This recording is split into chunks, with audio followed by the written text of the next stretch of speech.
Queremos democracia! Pera, o que é democracia?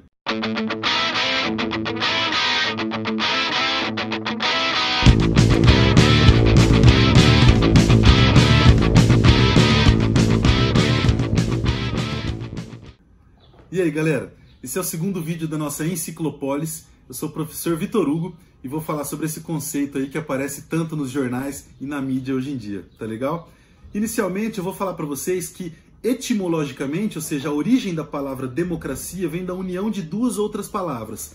Demos, que quer dizer povo, e kratos, ou cracia, que quer dizer autoridade ou poder. Então a democracia é o poder do povo. Mais amplamente, conceitualmente, a gente pode buscar essa definição em outros dicionários. Por exemplo, no Dicionário de Política do Norberto Bobbio, e esse autor fala pra gente que a gente pode observar a democracia através de três tradições. Uma tradição antiga, chamada tradição aristotélica, que volta lá na Grécia. Uma segunda tradição, que é uma tradição medieval filosófica sobre a participação popular, sobre as decisões públicas e políticas. E uma terceira tradição, essa mais próxima da gente, que é uma tradição já do desenvolvimento da democracia a partir do iluminismo nos estados modernos. Aqui nesse vídeo, galera, para a gente tornar essa discussão mais leve, mais simples, eu vou procurar observar a democracia sob dois aspectos. Então eu vou dividir o vídeo em duas partes. A primeira parte a gente vai falar especificamente sobre o desenvolvimento da democracia na Grécia Antiga. E na segunda parte a gente vai falar sobre uma coisa que aparece muito nos vestibulares, é figura carimbada nos vestibulares, que é uma leve comparação entre a democracia grega, né, do mundo antigo, e a democracia atual utilizada no Brasil. Tá massa? Para a gente pensar então sobre esse desenvolvimento da democracia na Grécia Antiga, primeiro a gente precisa pensar que, historicamente, nenhuma formatação política surge do dia 18 para o dia 19, né? Há um longo processo de desenvolvimento até que surja isso que a gente vai chamar de democracia. A cidade de Atenas, inicialmente, era governada por um cara só. A gente tinha uma monarquia. Então, arquia, aquele que está à frente, aquele que detém o poder, né? Quem toma as decisões. Então, uma pessoa só tomava todas as decisões lá em Atenas.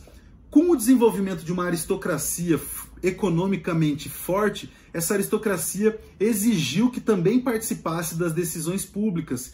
E essa aristocracia conseguiu, e o formato político se alterou um pouquinho para uma oligarquia, oligopoucos, arquia de novo, aquele que está à frente. Então, o governo lá em Atenas mudou de 1 para 9 pessoas que faziam parte dessa aristocracia e que começaram a participar. Eles eram chamados de arcontes. Então, tá vendo que já tem um desenvolvimento aí? A gente saiu de 1, da monarquia, para poucos, que eram 9, os arcontes na oligarquia. E esse desenvolvimento continuou. Os vestibulares gostam bastante de apontar para um grupo de pensadores da Grécia Antiga que são chamados de os legisladores de Atenas. Então, todos esses legisladores desenvolveram leis que foram cada vez mais se adaptando e imbricando para que formassem aí isso de novo que a gente vai chamar de democracia grega. Sobre esses legisladores, eu posso apontar 5 nomes para vocês. 4 deles são tidos como legisladores e um deles é o último, um grande orador, que foi o Péricles. Então a gente tem o Drácon, o Solon, o Pisístrato, o Clístenes e, por fim, o Péricles. Cada um deles trouxe uma lei que foi se desenvolvendo até chegar no conceito final de democracia. Então o Drácon, por exemplo, trouxe a questão das leis escritas. O Solon, lembra que eu falei que saiu de 1 para 9? O Solon começou a desenvolver 2 instrumentos políticos, que eram a bulé e a eclésia, e agora já participavam 400 pessoas das decisões públicas. Então a gente foi de 1 para 9 para 400. Tá vendo como é um processo de desenvolvimento? Por fim, a gente vai ter o Pisístrato e o Clístenes, que é tido como o pai da democracia e que faz essa participação popular aumentar, inclusive aumentar do número de 400, e agora todos os cidadãos da Grécia podiam... Da Grécia não, desculpa, de Atenas especificamente, tá, turma? Isso a gente precisa pensar, viu, pessoal? A ideia de democracia é ateniense. Outras cidades, Tebas, Delos, Esparta, inicialmente não eram democráticas, elas tinham outras formatações políticas. No final do processo histórico da Grécia, aí sim, em outras cidades o conceito de democracia vai ser aplicado. Inicialmente esse conceito era restrito à cidade de Atenas. Por fim, galera, então Drácon, Solon, Pisístrato, Clístenes, e a gente vai ter o Péricles, que foi um grande orador. A gente precisa ter noção que a participação popular em Atenas era bastante diferente do que a gente entende hoje, o que vai me levar a começar a falar sobre o segundo aspecto que eu quero abordar aqui sobre a democracia. Antes, eu vou pedir licença só para ler um trechinho aqui, para a gente fazer uma crítica sobre essa participação popular e por que eu usei esse termo entre aspas, né? Esse trecho é de um artigo da professora Cristina Villani e ele diz o seguinte: embora os gregos tenham valorizado as diferenças e as divergências no debate livre a respeito das questões públicas, a concepção coletivista predominante na antiguidade gerou um centro único de poder político, a Assembleia Soberana dos Cidadãos. Então a Assembleia é a eclésia, nessa reunião de pessoas. Isso é bom, isso é positivo, os cidadãos passam a mandar. O problema é quem era cidadão em Atenas daquela época. E isso que leva a gente então a observar o segundo aspecto, que vai ser essa comparação entre a democracia grega antiga e a democracia atual utilizada no Brasil. Essa comparação que eu vou fazer está baseada no artigo dessa professora, Cristina Villani, e o link também vai estar aqui na descrição. Tá legal? Inicialmente eu posso apontar para vocês que a democracia grega era uma democracia direta. O que eu quero dizer com isso? Cara, os cidadãos iam diretamente na praça votar, na ágora, né? Os cidadãos atenienses iam diretamente na praça votar, votavam na ágora, então a democracia deles era direta. Os próprios cidadãos decidiam sobre as leis, tomavam as decisões públicas, né?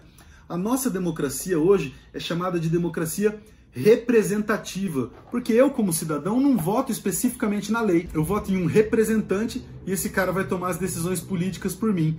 Se a gente pensar na cidade de Campo Grande, hoje a gente tem um colégio eleitoral com quase 600 mil eleitores. Esses 600 mil eleitores votam em 29 vereadores, e são esses vereadores que vão tomar as decisões baseadas, claro, nas vontades, nos anseios do povo. Por isso que continua sendo uma democracia, né? E por que a nossa democracia não é direta? Por que a democracia grega era direta e a nossa é representativa? Primeiro que tem uma questão no volume de pessoas. Imagina a gente botar 600 mil pessoas na Praça de Coelho para tomar decisões sobre o asfalto no bairro Rita Vieira, ou sobre o asfalto no bairro Noroeste, ou sobre a taxação da iluminação pública. Seria inviável, no mínimo, né? Mas existem outros dispositivos que hoje podem e são utilizados, né? Agora, tem uma outra questão que é a definição do conceito de cidadania. Isso vai demandar um outro vídeo, mas eu já posso colocar aqui para vocês que na Grécia Antiga, em Atenas, a noção de cidadania era mais limitada. Só eram cidadãos homens, maiores de idade. Algumas definições variam entre 18 e 21 anos de idade, até porque isso foi alterado naquela época, mas apenas homens, então, maiores de idade, filhos de pai e mãe ateniense, nascidos em Atenas, é que podiam participar das decisões políticas. Hoje, aqui no Brasil, a gente tem algo que a gente chama de cidadania universal. O que eu quero dizer com cidadania universal? Todo mundo é cidadão, tem seus direitos e deveres. Eu penso que se as leis de Atenas fossem aplicadas hoje, é claro que isso seria muito complicado de fazer essa transição, mas, por exemplo, a minha família, ninguém poderia votar aqui em Campo Grande. Toda a minha família é nascida fora da cidade de Campo Grande, além do fato de que minha irmã, minha esposa, minha mãe não poderiam participar, porque mulheres não participavam das decisões políticas em Atenas. Quando eu falei para vocês daquele trechinho da Cristina Villani que trata essa assembleia de forma soberana, é interessante pensar que a gente entende a democracia como, inclusive uma frase que foi citada pelo Abraham Lincoln, uma frase que é do Clístenes, que é: a democracia é o governo de todos para todos. Mas quem são todos? Né? Então, aquela soberania, mesmo quando aplicada na democracia grega, era restrita àquela aristocracia que fazia parte e que tinha direito de ser cidadão. Então a gente pode fazer essa comparação entre a democracia ateniense e a democracia atual. Qual que você achou melhor? Qual que você preferiria? Deixa aí nos comentários. Bom, galera, se ficou alguma dúvida, pode deixar um comentário aqui que a gente vai responder. Lembrando que todas as referências utilizadas no vídeo vão estar aqui na descrição. Obrigado por assistir e até o próximo vídeo. Até a próxima. Bons estudos!